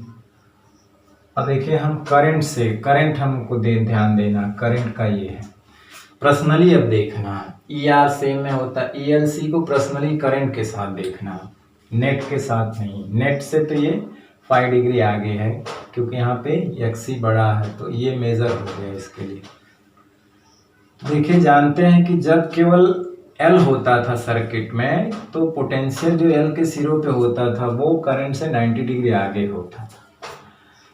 तो इसको हम लिखेंगे साइन पाई टी, और करंट का ये आया है तो इससे 90 डिग्री ये आगे आएगा, तो ये 90 डिग्री आगे आएगा। अब रही बात ई जीरो नॉट एल, तो आई नॉट एक्सएल लिखेंगे। आई नॉट की वैल्यू 10 और एक्सएल की वैल्यू आ गई 16, मतलब 160 वोल्ट। इसके लिए इसकी वैल्यू लिखना होगा, तो E L T 160 sine 100t plus 90। और उसी तरह से इसमें ये पीछे हो जाएगा करंट से 90 डिग्री। तो अगर हम इसका पहले वो निकालें कि ई नॉट सी क्या होगा, तो आई नॉट एक्स सी, तो आई नॉट की वैल्यू 10 और इसकी वैल्यू है 20 यानी कि 200। इसीलिए ई सी टी का अगर निकालना है तो ई नॉट ये 200 हो जाएगा और साइन 100t, और ये 90 डिग्री पीछे रहेगा उससे। जानते हैं ना, जब केवल सी होता था तो करंट से ये पीछे चलता था 90 डिग्री, या ये कह लें करंट 90 डिग्री से आगे चलती थी। तो चूंकि हमें इसका समीकरण पता है तो हम इससे 90 पीछे, अगर इसका पता होता, इसका लिखना होता तो हम इसे 90 डिग्री आगे दिखाते। ठीक, तो ये है इसका जो है, आप लोग स्क्रीनशॉट ले लीजिए, है नहीं। अभी और बचा हुआ है, चलिए यहाँ पे शक्ति गुणांक, जिसको हम लोग कास फाई कहते हैं। शक्ति गुणांक कास फाई बराबर हम लोग क्या लिखते थे, आर अपान जेड।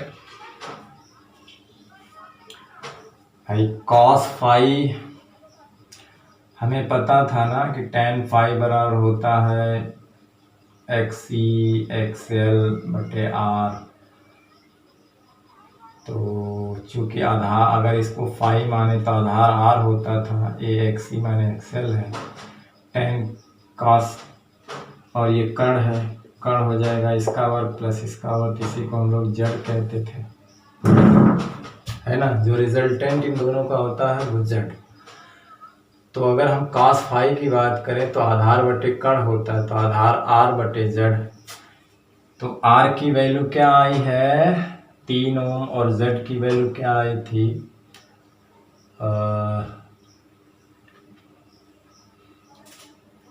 5, 3/5।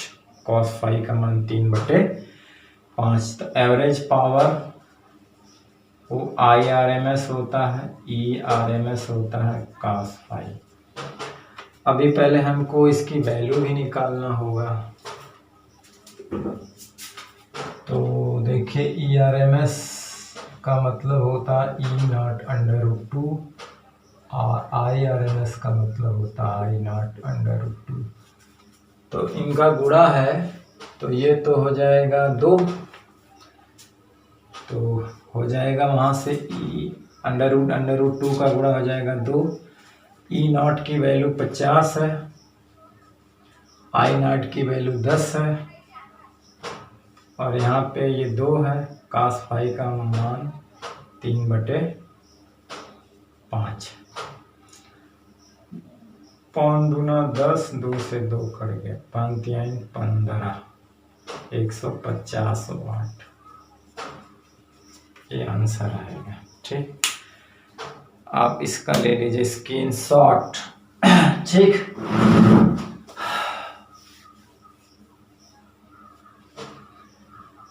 चलते हैं एक दूसरे सवाल की तरफ।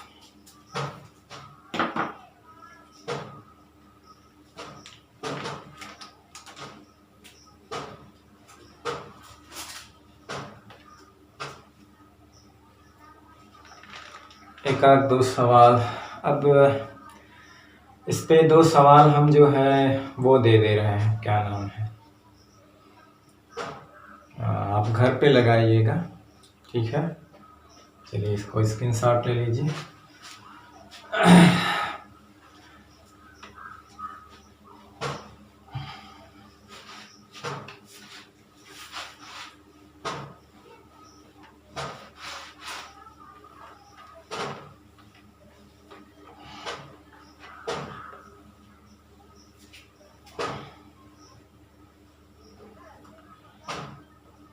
अब जैसे कि होमवर्क में आप इसको लगाइएगा, ये होमवर्क है HW एक तरह से। 2 सवाल हैं, दोनों होमवर्क में रहेंगे। जैसे ये दिया हुआ है,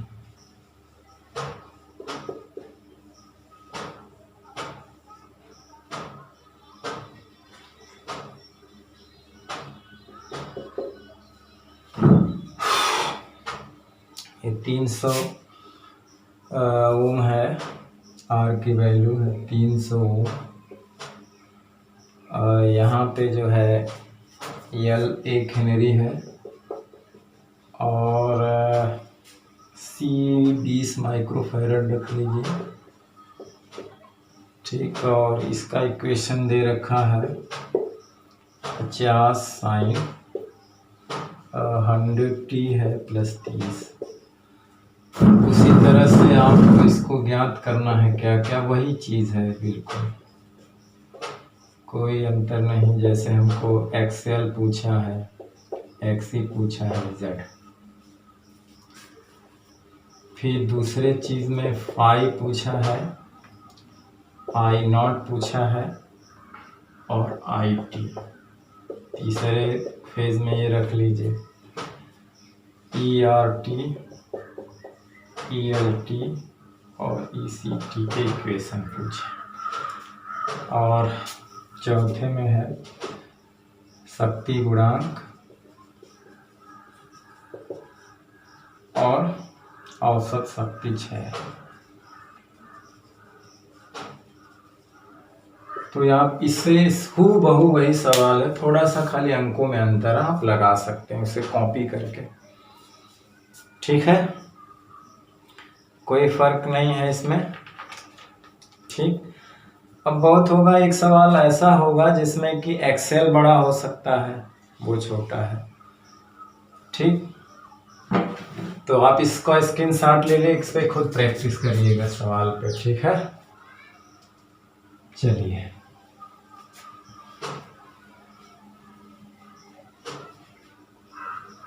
एक सवाल और है, ये भी आप स्वयं लगा सकते हैं। फर्क इसमें केवल है कि इसमें वहाँ एक्सी बड़ा होता था और यहाँ पे जो है एक्सेल बड़ा आएगा ना। ये है, ये रेजिस्टेंस है, ये वो है और ये संधारित्र है।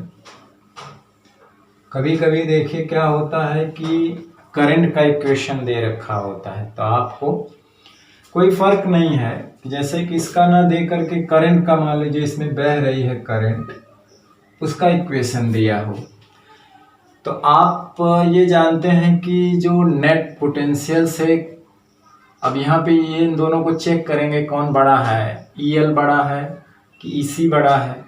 तो अगर EL बड़ा होगा तो इसका मतलब वो इंडक्टिव सर्किट की तरह काम करेगा, मतलब करंट लीड नहीं करेगी, वो पोटेंशियल से पीछे चलेगी। अगर XC बड़ा है तो इसका मतलब है कि करंट जो नेट पोटेंशियल से लीड करेगी, यानी आगे जाएगी। तो यहाँ से देखेंगे कौन बड़ा होता है, XL है कि XC बड़ा, या EL बड़ा है कि EC। तो उससे पता चलेंगे कि जो नेट पोटेंशियल और करंट से जो फाई होता है या तो आगे जाएगा, अगर ये बड़ा है तो फाई पीछे करंट पीछे रहेगी 5 डिग्री से, अगर ये बड़ा है तो करंट आगे रहेगी 5 डिग्री से। लेकिन पर्सनली अगर बात करेंगे R में करंट सेम डायरेक्शन में, इसमें पोटेंशियल 90 डिग्री करंट से आगे, क्योंकि करंट तीनों में सेम जा रही है क्योंकि सीरीज में है ये। इसमें करंट से तुलना करेंगे इक्वेशन का, तो इससे करंट 90 डिग्री, इसके पोटेंशियल से करंट 90 डिग्री आगे जाती है, ठीक, जैसा हमने अभी बताया है। तो चलिए इसमें मान लीजिए ये R 10 ओम है, R कितना है 10 ओम है, और ये जो मान के चलिए पहले दे दिया है 10 ओम, और XL दे दिया है करीब 20 ओम, यानी ये बड़ा हो गया, यानी इंडक्टिव सर्किट की तरह ये व्यवहार करेगा, है ना, कुछ ज़्यादा नहीं पूछा है इसमें। और ये दे रखा है आपका 20 कड़ी में 2 साइन 100t प्लस 30 डिग्री दे रखा। अब यहाँ से कह रहा है कि ज्ञात कीजिए। जैसे पहला क्या ज्ञात करना है, Z की वैल्यू, फिर फाई की वैल्यू, फिर I0 की वैल्यू, फिर IRMS की वैल्यू, फिर इतना। दूसरे फेज में क्या दिया है, टाइम के साथ धारा का इक्वेशन, ठीक। तीसरे फेज में ये रखा हुआ है कि ये वाला इक्वेशन ERMS का ERMS पता करना है, और ERMS L पता करना है, ERMS C पता करना है। यानी हमें इसमें अब ज़्यादा इक्वेशन नहीं पता करने हैं, ठीक है।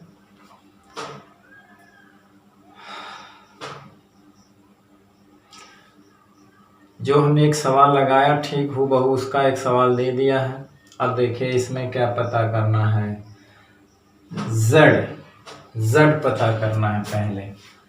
तो जाहिर सी बात है Z का इक्वेशन क्या होगा, R² होता। देखिए यहाँ XL बड़ा है तो XL माइनस XC का होल स्क्वायर, R जो है 10 का स्क्वायर और 20 माइनस 10, मतलब ये भी 10 का स्क्वायर हो जाएगा।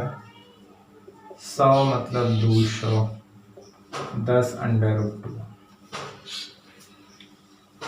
सही। इतना ओम आएगा। फाई की वैल्यू पूछा है कि अब देखिए जाहिर सी बात है कि यहाँ पे ये बड़ा है तो इसका मतलब है कि इंडक्टिव, तो जो नेट पोटेंशियल होता है उससे करंट जो है 5 डिग्री पीछे चलेगी, 5 डिग्री पीछे, तो हमें फाई निकालना। तो फाई की वैल्यू कैसे निकालेंगे, तो जानते हैं XL बड़ा है, tan फाई से निकलेगा। तो tan फाई बराबर हो गया XL माइनस XCR। तो ये 20 माइनस 10, R की यानी 10, यानी 10/10 यानी 1। तो tan फाई का मान 1 है तो फाई मतलब 45 डिग्री। ये बड़ा है तो अब जो नेट, इन दोनों का जो नेट होगा वो ऊपर होगा, मतलब ऐसे है ये, इधर ER है और करंट है, इधर EL है मान लीजिए, और इधर EC है। जो EL का मतलब है पीक वैल्यू, इसकी भी पीक वैल्यू है।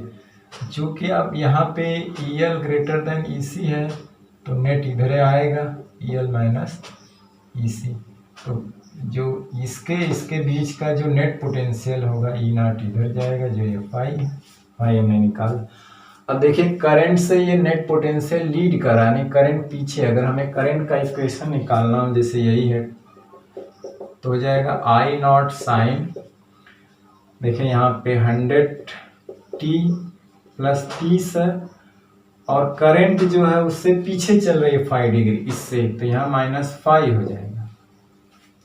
लेकिन हमें अभी आई नॉट की वैल्यू निकालना है, तब तो उसमें रखेंगे। तो आई नॉट की वैल्यू का मतलब होगा ई नॉट बटे जेड।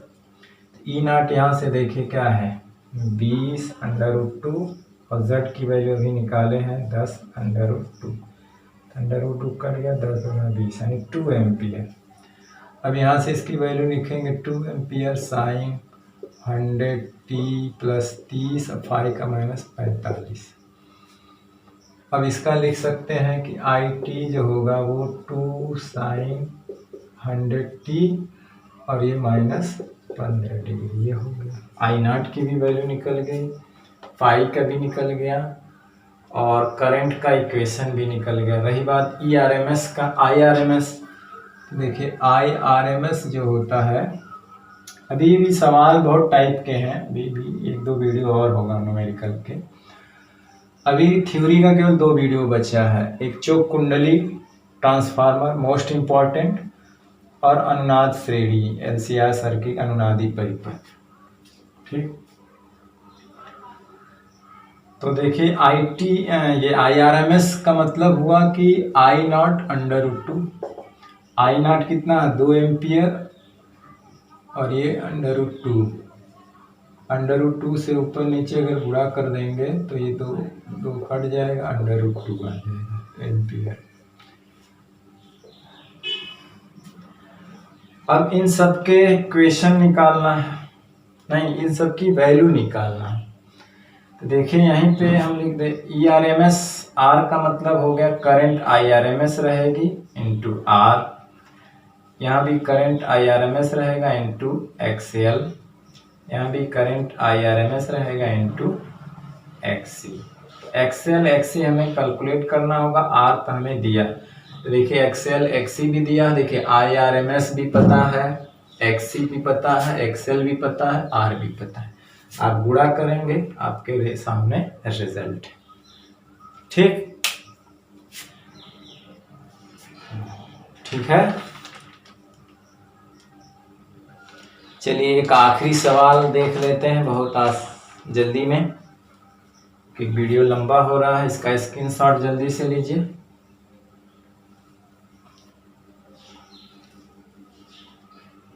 चलिए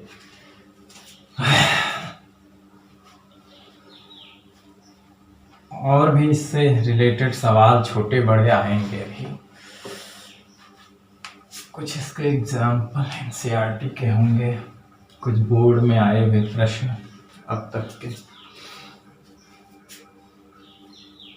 जैसे सवाल ये है यहाँ पे, जैसे ये है, ये कुंडली है, प्रेरकत्व है, और ये संधारित्र।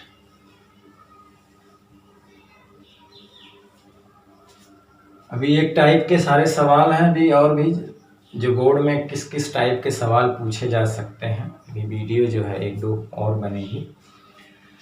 तो यहाँ पे मान लीजिए इसके ऊपर जो है V1 लगाया गया है समांतर क्रम में, इसके ऊपर V2 लगाया है वोल्ट मीटर, इसके ऊपर V3 लगाया गया है।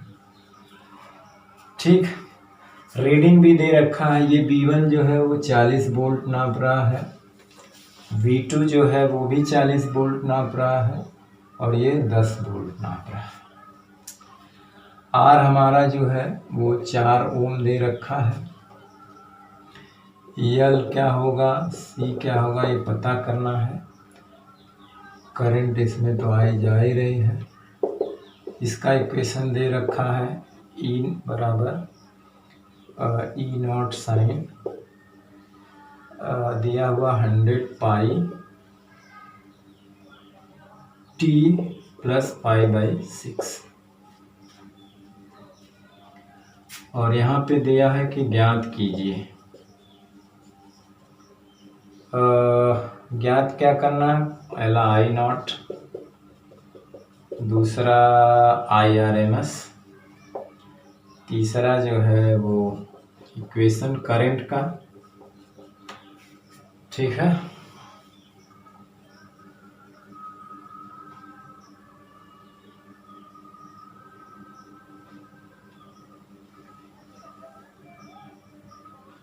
और क्या पूछा है, चौथा जो है वो ई नॉट, तीसरा है वही, पांचवा जो है एल और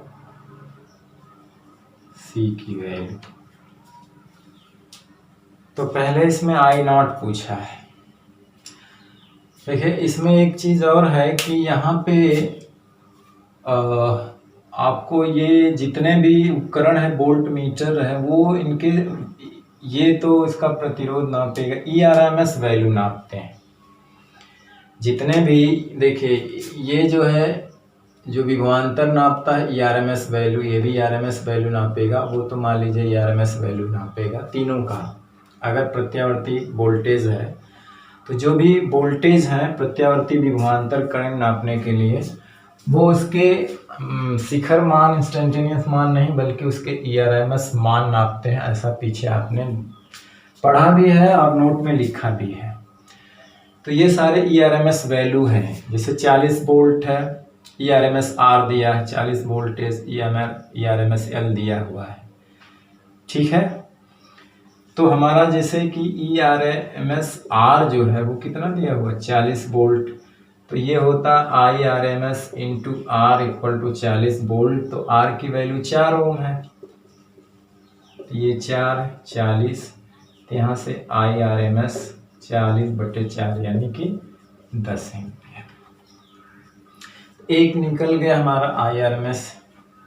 हमें अभी I नॉट चाहिए। I नॉट के लिए ज़रूरी है कि आप जानते हैं कि IRMS बराबर होता है I नॉट √2, तो I नॉट हो जाएगा √2 गुणे IRMS, अलग टाइप का सवाल, तो √2 और ये 10 यानी कि 10 √2, I नॉट मिल गया। अभी E नॉट भी है, अब हमें IT का वो चाहिए, तो जाहिर सी बात है LC। अगर नेट की बात करें करंट की, तो जो यहाँ पे जो नेट विभवांतर होगा,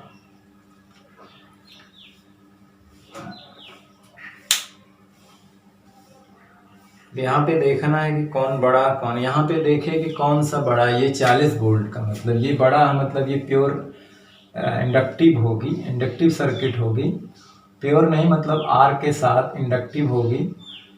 तो कहने का मतलब है कि इसका महत्व है, तो इस जब L वाले का महत्व होगा तो इसमें करंट लीड कर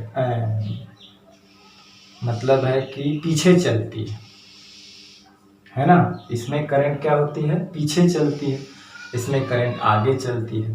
तो जाहिर सी बात है ये बड़ा है तो इसमें करंट जो है आगे जाएगी, पीछे जाएगी। तो अगर हमें IT निकालना है तो यहाँ हो जाएगा I naught sine 100 pi t plus π/6 minus, अब करंट पीछे जाएगी 5, तो फाई के लिए हमें क्या होगा, tan फाई चाहिए। तो हम जानते हैं यहाँ पे क्या है, EL माइनस EC/ER होता है। तो EL 40 है और ये 10 है और ये भी 40 है, 30/40 मतलब 3/4, तो 3/4 आ गया। अगर तो ये हम अगर इक्वेशन बनाएंगे, ये फाई है, लम 3 हो गया, ये हो गया 4, यानी ये 37 डिग्री है। जब 3 के सामने वाला एंगल 37, यहाँ पे फाई जो है 37 डिग्री हो गया। फाई कितना हो गया, 37 डिग्री हो गया, यानी वहाँ फाई हमको 37 डिग्री रखना है।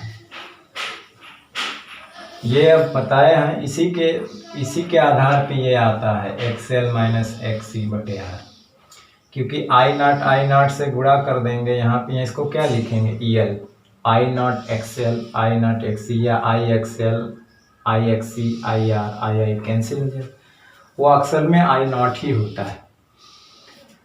तो अब यहाँ पे हमें लिखना है तो लिख देंगे IT आई नॉट की वैल्यू भी कैलकुलेट हो गई 10√2 साइन पाई टी प्लस पाई/6 का मतलब 30 डिग्री, और ये हो गया 37 डिग्री।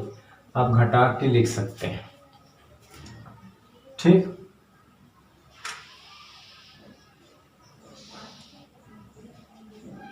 आप घटा के उसको लिख सकते हैं, वहां पे 7 हो जाएगा। अब क्या पूछा है इसमें, ई नॉट। तो ई नॉट के लिए हमें पहले ERMS निकालना पड़ेगा, अभी तो रिजल्टेंट मिलेगा। देखिए ERMS बराबर होता है ई नॉट बटे √2, ई नॉट बटे ERMS √2। तो जाहिर सी बात है कि ERMS, इन तीनों का ERMS दिया है, तो हमें रिजल्ट निकालना है ना। तो ERMS चाहिए, तो ERMS हो जाएगा ERMS R का स्क्वायर, यहाँ से हो जाएगा ERMS L minus ERMS C का होल स्क्वायर। ठीक है, आप स्क्रीनशॉट ले लीजिए, मैं इसको बता रहा हूँ कैसे आ रहा है।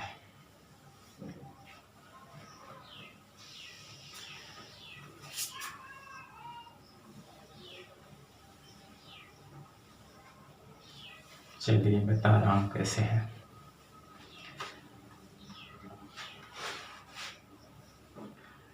देखिए यहाँ पे I है और ERMS है, R है। इधर क्या होगा, ERMS L है और इधर ERMS के फॉर्म में दिया C। तो चूंकि ये बड़ा है तो नेट इधर ही जाएगा ना, तो ERMS L minus ERMS C। अब इन दोनों का नेट निकालना है तो 5 डिग्री पे है, तो वही तो हमने जो अभी निकाला है, ये जो EL EC, ये ERMS कहने के लिए, ERMS L ERMS C और ये ERMS R था। ठीक है, तो ERMS के रूप में दिया, क्योंकि वोल्ट मीटर हमारे जितने भी उपकरण नापने वाले वो RMS वैल्यू नापते हैं। तो जाहिर सी बात है कि इसका जो रिजल्टेंट हमें निकालना, एक तरफ ये एक तरफ ये है, तो हमें ये वाला फार्मूला लगाना पड़ेगा, क्योंकि इनके और इनके बीच का कोण कितना है, 90 डिग्री है। तो cos 90 तो 0 हो जाता है, तो इसका मतलब है भाई दो वेक्टर हैं, एक वेक्टर ये है और एक वेक्टर है, इन दोनों के बीच कितना कोण है, 90 डिग्री। तो हमारा जो रिजल्टेंट का सूत्र होता है R square A square B square 2AB cos theta, तो cos 90 0 होगा, तो A square plus B square ही बचेगा। तो हमें रिजल्टेंट ERMS चाहिए, तो ये कितना है, वहाँ से 40 का स्क्वायर है, और ये है 40 माइनस 10 30 का स्क्वायर हो जाएगा। तो ये 40 का स्क्वायर करेंगे तो 4 चौको 1600 हो जाएगा, और ये 900 हो जाएगा, 2500 यानी कि 50 वोल्ट आएगा। तो ERMS जब 50 हो गया तो E नॉट निकल जाएगा, ये 50 √2 ये भी निकल गया। रही बात L और C की, क्या निकालना है, L और C।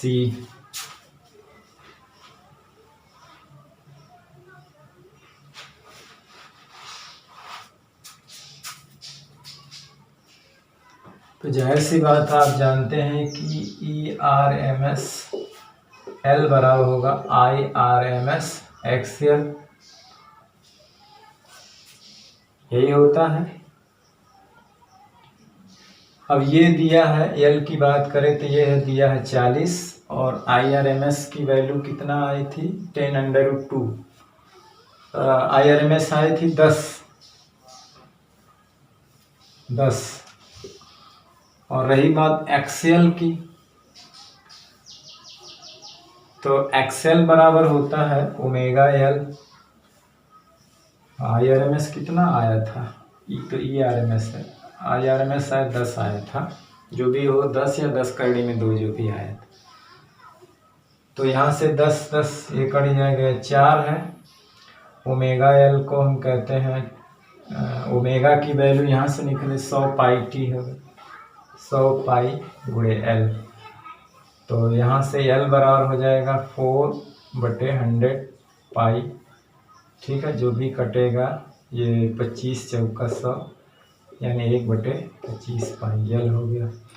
उसी तरह से उसकी भी निकल जाएगी ERMS C बराबर IRMS होता है XC। ये 10 वोल्ट है, यहाँ पे देखिए 10 है और ये 10 और ये हो जाता है 1/ωc। तो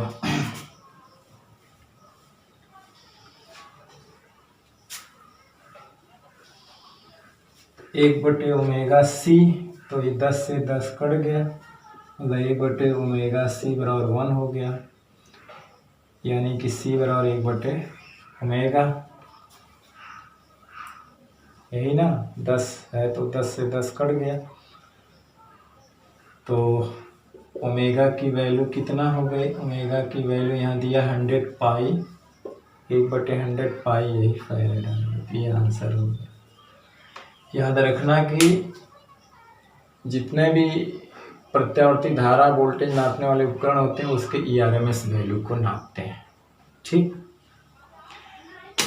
तो ये आपको समझ में आया होगा। और भी न्यूमेरिकल के कम से कम 2 वीडियो आएंगे, जो भी बचा कुचा कॉन्सेप्ट आपका कन्फ्यूजन होगा वो भी दूर हो जाएगा। आप पहले थ्योरी को बहुत बढ़िया से पढ़िए, मैंने जो कॉन्सेप्ट बताया फिर शुरू में इसके कॉन्सेप्ट बताए, और जितने भी फार्मूले पे आप जाके गौर करेंगे कैसे कैसे लगा है, तो श्योर आपको ये बातें बहुत बिल्कुल अच्छे से समझ में आएंगी। ठीक, तो आज का वीडियो लेक्चर अब हम यही समाप्त करते हैं, और अगले वीडियो लेक्चर में नेक्स्ट टॉपिक जो होगा उसके साथ फिर मिलते हैं। तब तक पढ़ते रहिए, पढ़ाई करते रहिए। All the very best, thank you very much.